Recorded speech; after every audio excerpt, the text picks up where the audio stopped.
고요한 우연. 김수빈 장편 소설.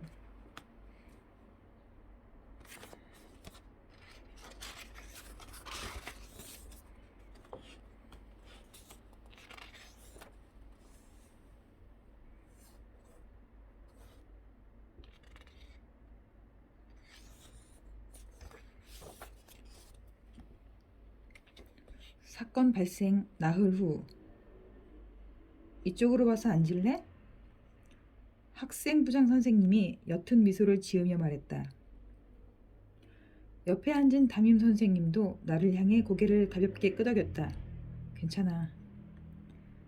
담임 선생님이 내 어깨를 토닥이며 일어서서 상담실의 문을 닫았다. 숨이 막힐 듯한 긴장감에 현기증이 날 지경이었다. 나는 제멋대로 뛰고 있는 가슴을 진정시키려 짧은 한숨을 내쉬었다.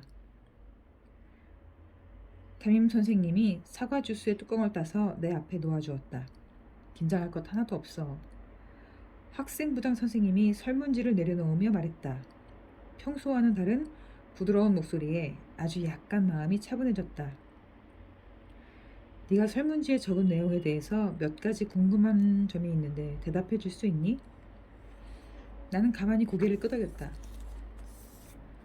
다른 아이들하고는 다르게 대답한 부분이 많아. 평소에 가까운 사이였던 것 같은데 언제부터 친하게 지낸 거니? 나를 바라보는 담임 선생님의 시선이 느껴졌다. 선생님 역시 궁금할 것이다. 그 아이를 알고 있는 모두가 그렇겠지만. 그 애랑 많은 이야기를 나눈 것은 사실이지만 가까운 사이는 아니었어요. 예상치 못한 대답이었는지 학생부장 선생님의 눈썹이 위로 살짝 움직였다. 그 애는 제가 누군지 모르니까요. 나는 테이블 아래로 손톱을 뜯으며 고개를 떨구었다. 부끄러운 짓을 하다 들킨 것처럼 얼굴이 화끈 달아올랐다. 괜찮아. 담임 선생님이 내 쪽으로 몸을 기울이며 말했다. 요즘 아이들이잖아요. 온라인상의 관계가 반드시 오프라인까지 이어지는 건 아니니까요. 아, 그런가요? 학생부장 선생님과 담임 선생님이 잠시 눈을 맞추었다. 무언가 의미가 담긴 눈빛 같았지만 나로서는 그 뜻을 알기 어려웠다. 그렇다면 네가 알고 있는 것 중에 일부는 사실이 아닐 수도 있겠구나. 아니요, 그 애가 거짓말을 했다고 생각하지 않아요. 나는 처음으로 학생부장 선생님의 얼굴을 똑바로 바라보았다. 수연이 너는? 네? 너는 사실만 말했어? 그건... 나는 아랫입술을 질끈 깨물었다. 솔직하게 말하마. 학생부장 선생님이 자세를 고쳐 앉았다.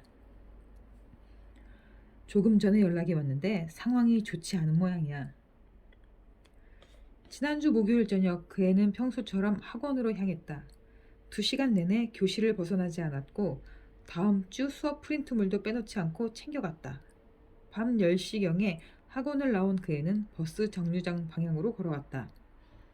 편의점 입구와 큰 길 사거리에 있는 CCTV에 그 애의 행적이 고스란히 찍혀 있었다.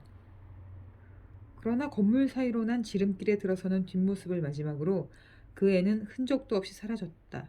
마치 증발이라도 해버린 것처럼. 문제는 하필이면 그날 핸드폰을 집에 두고 갔다는 건데 그 애의 핸드폰은 집 현관 신발장 위에서 발견되었다고 했다. 특별히 의심되는 부분도 무언가를 지운 흔적도 전혀 없어서 일부러 놓고 간 것 같지는 않다고. 지금까지의 정황을 보면 단순 가출보다는 사건 사고에 휘말렸을 가능성이 크다고 하는구나. 머릿속이 새하얘지는 기분이었다. 사건 사고라니. 그건 생각조차 해본 적 없는 가능성이었다. 나는 당연히 그 애가 스스로 떠난 것이라고 생각했다. 뚜렷한 근거 하나 없이 내 멋대로 그런 결론을 내린 것이다. 수연아? 학생부장 선생님이 내 설문지를 다시 한번 훑어보며 말했다. 상황이 좋지 않다는 게 정확히 무슨 뜻이냐면 나는 손 꼭 쥔 두 주먹에 힘을 준 채 선생님을 바라보았다. 그 애의 안전을 확신할 수 없다는 뜻이야. 학생부장 선생님이 안경을 벗어 책상 위에 내려놓았다. 지금까지 작은 단서 하나 찾지 못했다는구나. 그래서 이제 공개 수사로 있어요 단서. 나는 자리에서 벌떡 일어섰다. 오늘 새벽에 제가 보낸 메시지를 확인했거든요. 두 선생님이 깜짝 놀란 눈으로 나를 빤히 바라보았다.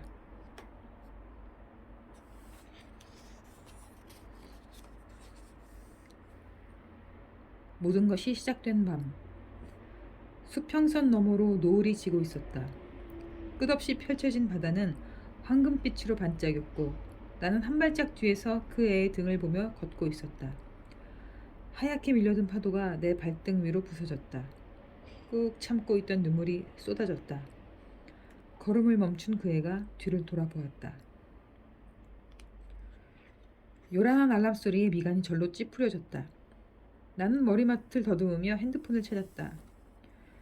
겨우 알람을 끄고 옆으로 돌아 누운 순간 눈가에 고여있던 눈물이 주르륵 흘러내렸다. 고스란히 남아있는 감정의 흔적에 가슴이 무너진 것처럼 뻐근했다. 꿈속에서 엉엉 울었던 것 같은데 그 이유까지는 도무지 기억이 나질 않았다. 어머나, 너 울었어? 내 눈을 본 엄마가 깜짝 놀란 얼굴로 물었다. 자다가 엄청 슬픈 꿈을 꿨나 봐. 베개까지 다 젖은 거 있지? 나는 어깨를 으쓱이며 냉장고에서 얼음을 꺼냈다. 어떤 꿈?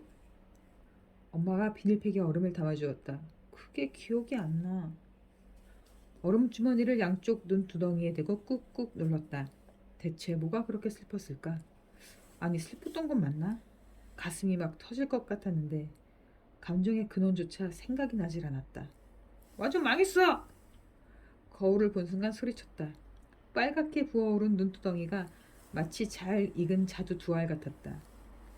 속 쌍꺼풀이 완전히 사라져버린 눈은 원래 그게 절반도 되지 않았다. 호박을 썰던 엄마가 뒤를 힐끔 돌아보았다. 조금 전보다 많이 가라앉았네. 가라앉기는 뭐가, 눈도 제대로 안 떠지는데. 나는 아무 잘못도 없는 엄마를 향해 눈을 흘겼다. 엄마가 머쓱한 표정을 지으며 고개를 돌렸다.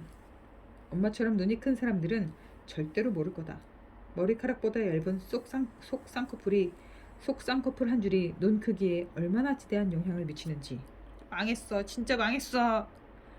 내 눈은 도대체 누굴 닮아서 이 모양인지 모르겠다. 아빠는 펜으로 그려놓은 것처럼 쌍꺼풀이 선명하고 엄마는 말할 것도 없었다.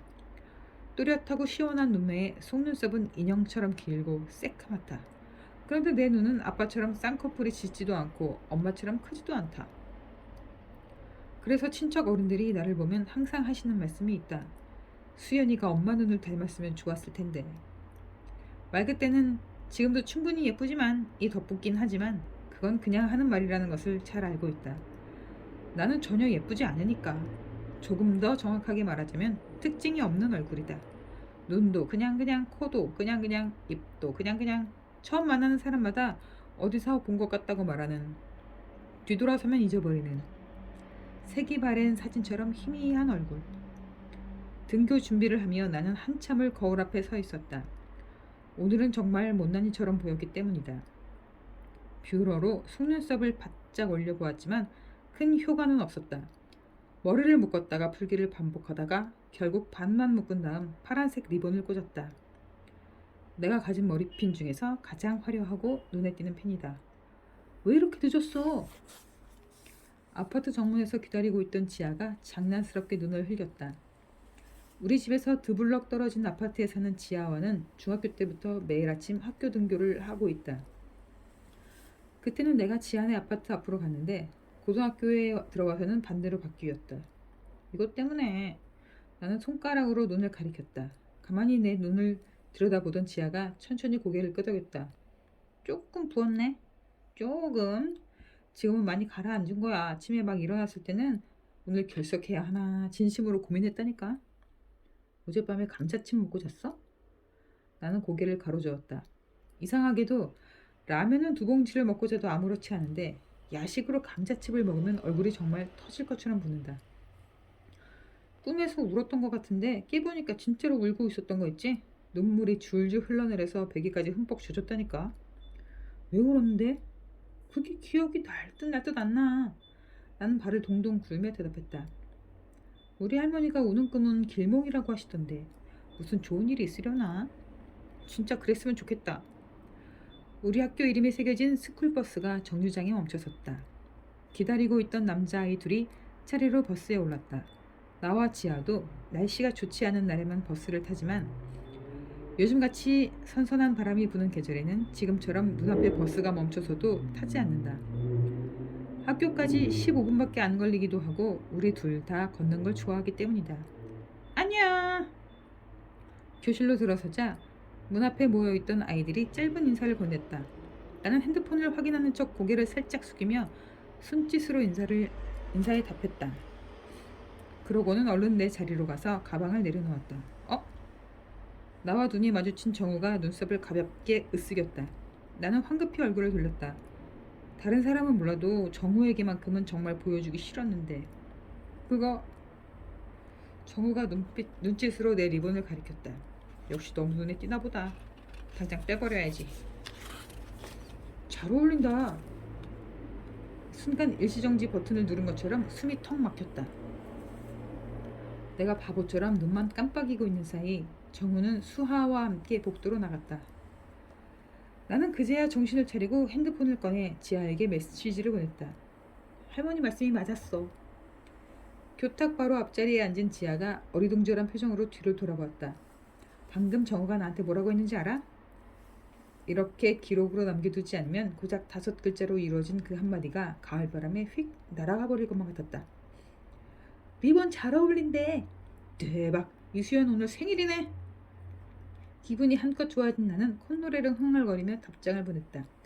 이따 집에 갈 때 내가 버블티 쏜다. 이수연 만세! 한정도 만세! 지아가 나를 향해 엄지손가락을 치켜 세웠다. 나는 전원을 끈 핸드폰을 서랍 속에 넣고 정후의 책상을 바라보았다. 정후의 자리는 1분단 5번 줄, 나는 2분단 맨 끝자리. 같은 줄에 나란히 앉는 것보다 지금처럼 한 칸 뒤에 앉는 쪽이 훨씬 좋았다. 일부러 바라보지 않아도 정후의 옆 얼굴이 항상 내 시야에 들어오니까. 나는 내가 사랑에 빠졌던 순간을 정확히 기억하고 있다. 말 그대로 첫눈에 반했기 때문이다. 입학식이 열렸던 3월의 대강당. 낯선 얼굴들 사이에서 별처럼 반짝이던 정우의 얼굴. 그날 아침부터 기분이 좋았다. 짙은 회색 교복이 생각보다 내게 잘 어울렸고 학교 앞에 도착할 때까지 단 한 번의 신호에도 걸리지 않았다.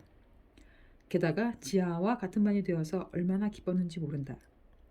같은 중학교에서 온 아이들과 짧은 인사를 나누고 있는데 얼굴이 갸름하고 눈썹이 짙은 남자아이가 내 옆을 지나갔다.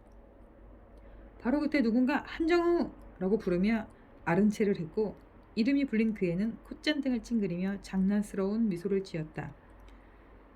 탁!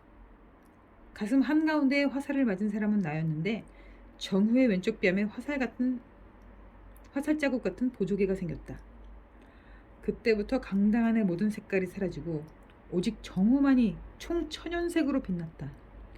정후가 1학년 9반 자리에 앉았을 때는 밤하늘의 모든 별이 내 품속으로 쏟아져 내리는 것 같았다. 나는 온 신경이 정우에게 쏠려서 입학식이 끝날 때까지 정우만 바라보았다. 비단 나뿐만이 아니라 모두가 정우를 좋아했다. 누나가 둘이나 있어서 그런지 정우는 여자아이들을 스스럼 없이 대했다.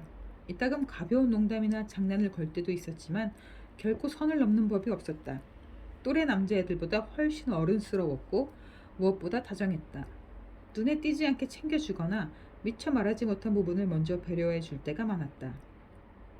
운동도 잘하고 공부도 곧잘 하는 정우는 남자아이들 사이에서 인기가 좋아서 지난 반장 선거에서는 20표가 넘는 몰표를 받았다. 그러니까 한정우는 1학년 9반의 아이돌 같은 존재였다. 어쩌면 내 마음은 동경에 가까운 건지도 모른다. 고백 같은 건 생각해 본 적도 없고 정우가 나를 좋아해 주길 바라지도 않는다. 만약 내가 공주님이 되길 꿈꾸는 7살짜리 어린애였다면 일말의 기대 정도는 가졌을 수도 있다. 그러나 17의 나는 그렇지 않다. 정우는 내가 손만 뻗으면 닿는 거리겠지만 우리는 서로 다른 세계에 살고 있다. 정우는 모두의 한정후이고 나는 그냥 1학년 9반 25번이니까. 이건 괜한 자기 비하도 아니고 자존감 부족도 아니다. 나는 내가 조금 시시하고 재미없긴 하지만 그렇게 나쁘지는 않다고 생각한다. 이제 더는 공주님이 되길 꿈꾸지 않는 아주 보통의 고등학생일 뿐이다. 정우를 보면 가슴이 설레고 정우를 생각하면 웃음이 난다. 그거면 충분하다. 혹시나 이런 내 마음을 들켜도 한정우를 싫어하는 애도 있어? 라는 말로 스리슬쩍 넘어갈 수도 있다. 그래도 정우에게 여자친구가 생기면 조금 슬플 것 같긴 하다. 좋아하던 아이돌의 열애 소식에도 하루 이틀 정도는 우울한 법이니까. 한순간에 교실의 온도가 바뀌었다. 굳이 고개를 돌려 확인해보지 않아도 알 수 있다. 고요다. 고요가 온 것이다. 고요는 언제나처럼 무표정한 얼굴로 들어와 가방을 툭 내려놓았다. 허리까지 내려오는 긴 생머리와 약간 느슨하게 맨 넥타이, 그리고 왼쪽 손목에 찬 빨간 가죽 시계. 어쩌면 평범할 수 있는 그 모든 것들이 은고요를 만나면 하나없이 특별해졌다. 아무도 고요에게 인사를 건네지 않지만 모두가 고요를 의식하고 있다. 고요는 고고한 초승달 같은 존재였고 우리는 그런 고요를 바라볼 수밖에 없었다. 고요는 중학교 때부터 아주 유명한 아이였다. 나도 직접 만나본 적은 없었지만 고요의 이름과 얼굴 정도는 알고 있었다. 연예기획사 관계자들이 교문 앞에서 기다릴 만큼 예쁜 얼굴로 유명했고 전교 1등을 한 번도 놓친 적이 없을 만큼 똑똑했다. 그리고 무엇보다 온갖 소문들이 끊이지 않았다. 엄마가 새엄마라거나 사실은 숨겨진 아빠가 따로 있다거나 심지어 고요가 입양하라는 풍문이 돌기도 했다. 더 심각하게는 학교 선생님과 그렇고 그런 사이여서 성적이 좋은 거라는 차마 입에 담지 못할 이야기까지 떠돈 적도 있었다. 중학생 여자아이가 감당하기 쉽지 않은 추문이었지만 고요는 신경조차 쓰지 않았다고 한다. 소문이 많다는 것은 그만큼 많은 관심을 받고 있다는 뜻이기도 했다. 학기 초에는 고요와 친하게 지내고 싶어하는 아이들이 많았다. 몇몇 여자아이들은 그런 마음을 숨기지 않고 드러냈는데 고요는 그 애들의 호의를 완전히 무시했다. 말을 걸면 이어폰을 귀에 꽂았고 초콜릿이나 사탕 같은 간식거리를 책상 위에 올려두면 쓰레기통에 버렸다. 혼자 있고 싶으면 적당히 거리를 두면 될 텐데 굳이 반감을 사는 행동까지 하는 것이 신기했다. 어떻게 보면 그건 고요 같은 아이들이 가진 특권이라는 생각도 들었다. 그러니까 외국 드라마에 나오는 시니컬한 여자 주인공처럼 점심시간에 혼자 밥을 먹어도 초라함이나 쓸쓸함이 느껴지지 않는 아이들. 외로워 보이기는커녕 오히려 혼자인 모습이 더 특별하고 멋지게 보이는 아이들. 서랍 속을 뒤적이던 고요가 잠시 멈칫했다. 다 먹은 주스팩과 과자 껍질이 고요의 손에 들려 있었다. 조용히 지켜보던 채희 무리가 쿡쿡 웃음을 터뜨렸다. 채희는 지난 봄에 고요의 팔짱을 꼈다가 매몰차게 거절당한 적이 있었다. 새빨갛게 달아오른 얼굴로 고요를 노려보던 채희의 눈빛이 지금도 선명하게 떠오른다. 그날 이후로 채희는 소소하고 교묘하게 고요를 괴롭혔는데 오늘처럼 서랍 속에 빈 과자 봉지를 넣어놓거나 고요의 등 뒤에서 대놓고 빈정대는 시기였다. 모두가 들을 수 있을 만큼 큰 목소리였지만 절대로 고요의 이름을 입에 올리지는 않았다. 주로 웹툰이나 영화 주인공 이야기를 하는 척 고요를 비꼬는 방법을 사용했다. 가끔은 조금 지나치다는 생각이 들 때도 있었지만 아무도 채희를 말리지 않았다. 사실 말릴 명분이 없긴 했다. 채희가 드라마 이야기를 한 것뿐이라고 둘러대면 그만이었고 무엇보다 고요 본인이 전혀 신경 쓰지 않았기 때문이다. 고요는 정말 아무렇지 않아 보였다. 채희 외에도 적의를 드러내는 아이들이 있었지만 고요는 따분한 표정을 지을 뿐이었다. 고요가 자리에서 일어나 쓰레기통 앞으로 갔다. 들고 있던 것들을 버리고는 두 손을 툭툭 털며 교실 밖으로 나갔다. 손을 씻으러 간 것 같았다. 고요의 뒷모습이 완전히 사라지자 채희가 깔깔 웃기 시작했다. 누구도 채희에게 뭐라고 하지 않는 또 하나의 이유는 모두가 아주 조금씩은 채희의 마음을 이해하고 있기 때문일 것이다. 나 또한 아니라고는 할 수 없다. 하지만 이것이 채희의 상처받은 마음에 공감하는 것인지 아니면 고요의 행동이 미움받을 만하다고 생각하는 것인지는 잘 모르겠다. 나는 고요의 빈자리를 가만히 바라보았다. 똑같이 생긴 책상과 의자인데도 고요의 것은 어딘가 다르게 보인다. 은고요. 어쩌면 이름까지 고요일까? 고요의 부모님은 고요가 태어났던 순간부터 알고 계셨을까? 고요가 이토록 특별한 아이가 되리라는 것을. 그냥 이수연도 아닌 이수연 B가 익숙한 나는 전혀 고요하지 않은 고요의 삶이 궁금했다. 올해는 우리 반에 나와 같은 이름을 가진 아이가 없지만 작년까지만 해도 한 명 이상씩은 꼭 있었다. 성별에 상관없이 너무나도 흔한 이름이었다. 그나마 성이라도 다르면 그냥 이수연으로 불렸지만 성까지 같은 경우에는 여자 이수연 혹은 이수연 B라고 불렸다. 어린 시절을 떠올려 보면 나와 아주 친했던 것 같은데 이름과 얼굴이 잘 기억나지 않는 아이들이 있고, 반대로 인사 한번 제대로 나눠본 적 없어도 아주 선명하게 떠오르는 아이들이 있다. 나는 아마도 지금껏 나를 스쳐간 사람들에게 이미 절반쯤은 지워진 얼굴일 것이다. 흔하디 흔한 이름이 오히려 희미해진 기억에 약간의 덧칠을 해줄 수는 있을 것 같다. 남자 이수연 이야기를 하다가 근데 여자 이수연도 있지 않았어? 혹시 이수연 A를 생각하다가 그때 이수연 B도 있었는데 하는 식으로. 그게 섭섭하다거나 아쉽지는 않다. 나를 기억할 만한 사람들은 당연히 나를 기억해 줄 테니까. 그러나 고요는 다르다. 그 애는 거의 모두의 기억 속에 남을 것이다. 어쩌면 고요도 기억하지 못하는 고요의 모습까지도 마냥 좋을 것 같지는 않았다. 특히나 지금의 고요를 보면. 고요는 아무도 다가오지 못하도록 자신의 주위에 높은 성벽을 세웠다. 그런데 그 벽이 오히려 아이들의 호기심을 자극했다. 그래서 자꾸만 벽을 향해 돌멩이를 던지고 그 너머를 보기 위해 애를 쓰는 건지도 몰랐다. 예비종이 울리자 정우가 자리에 앉았다. 교실 안을 둘러보던 정우의 시선이 고요의 빈자리에서 멈추었다. 잠시 고민하던 정우가 다시 일어서려는 순간 고요가 교실로 들어왔다. 그러자 정우가 자세를 고쳐 앉으며 교과서를 꺼냈다. 고요가 여자아이들 사이에서 따돌림 아닌 따돌림을 받고 있다는 사실을 정우도 잘 알고 있었다. 그러나 정우 역시 그 애들을 어찌하지는 못했다.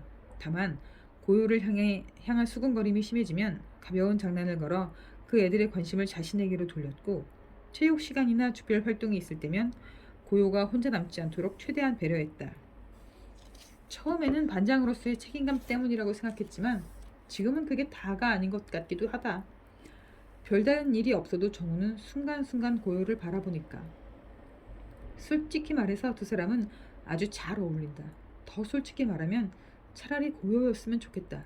둘이 사귄다고 하면 진심으로 축하해 줄 수 있을 것 같은데 좋아하는 여자애 있냐는 반 아이들의 질문에 매번 빙그레 미소만 짓는 정우였다.